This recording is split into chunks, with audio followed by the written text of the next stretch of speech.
Hi guys. All right, ready? I'm going to kick this off just like God. they're going to do in the Super Bowl. Here we go. Bam! Whoop! At this point, I don't know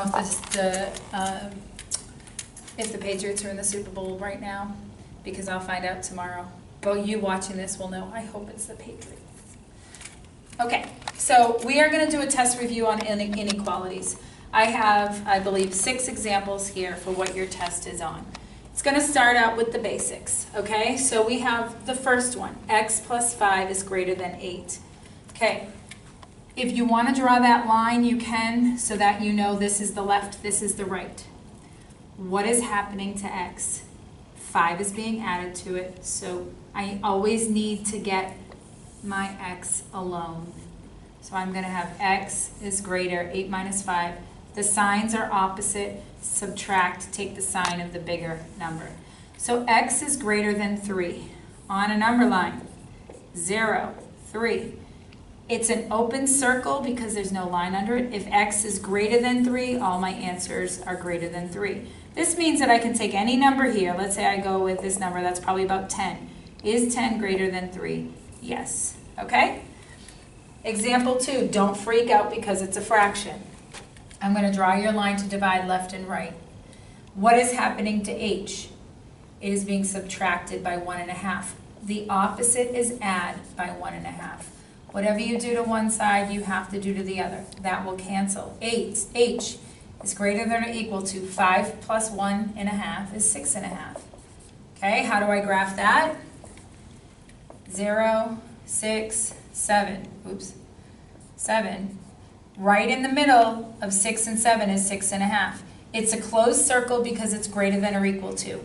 If all my answers are greater than that, greater is that way, big is this way. So I'm going to color this way. Okay? That's the answer. Over here, here's the rule that you cannot forget. What's happening to x? It's being multiplied by -5. I need to divide by -5. When I divide in inequalities, before I do anything else, I'm going to flip the sign. Don't forget to do that or you'll get it wrong. X is greater than or equal to 6 divided by -5 is -12. When I have a positive divided by negative, it's negative. I'm going to go to my line here. This is -12. Zero's way up here. It's a closed circle at -12. If the answers are greater than or equal to, then you're going this way.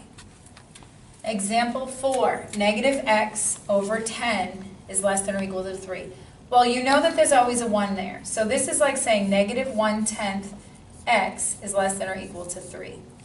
When you have a fraction and you want to get rid of it, what do? We multiply by its reciprocal. You flip the fraction. The flip of that is 10 over 1. If it's negative, we want to get rid of that negative. So I'm going to multiply both sides by -10 over 1. 10 over 1 is just multiplying by 10. So when you have a negative times a negative, that becomes a positive. But remember the rule. When you multiply by a negative, flips the sign. So now it's, instead of less than or equal to, it's greater than or equal to. 3 times -10 is -30 over 1. Okay, let's graph that. Here's 0. Here's -30. Closed circle because the line underneath. If the answers are bigger than -30, your answers are going to be all in here. That means I can pick a number that's colored in like 0, and I can plug it in there. 0 is greater than or equal to -30. That's true. It will make this true. Okay, we have the same type of thing. 1/2 x is less than or equal to 2. How do I get rid of the fraction? Just multiply by the reciprocal, 2 over 1. Those are all going to cancel out to be 1. I get x is less than or equal to 4. Notice I didn't multiply or divide by a negative, so I didn't have to flip the sign. Okay, you got 0, you've got 4.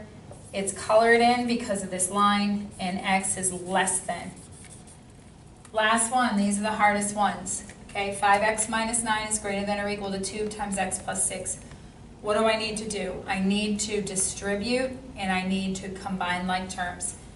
So I'm going to just copy down one side because I don't have to distribute. If you had parentheses over here, you'd have to distribute over here too. 2 times x is 2x. 2 times positive 6 is 12. I have x's on both sides, I have numbers on both sides.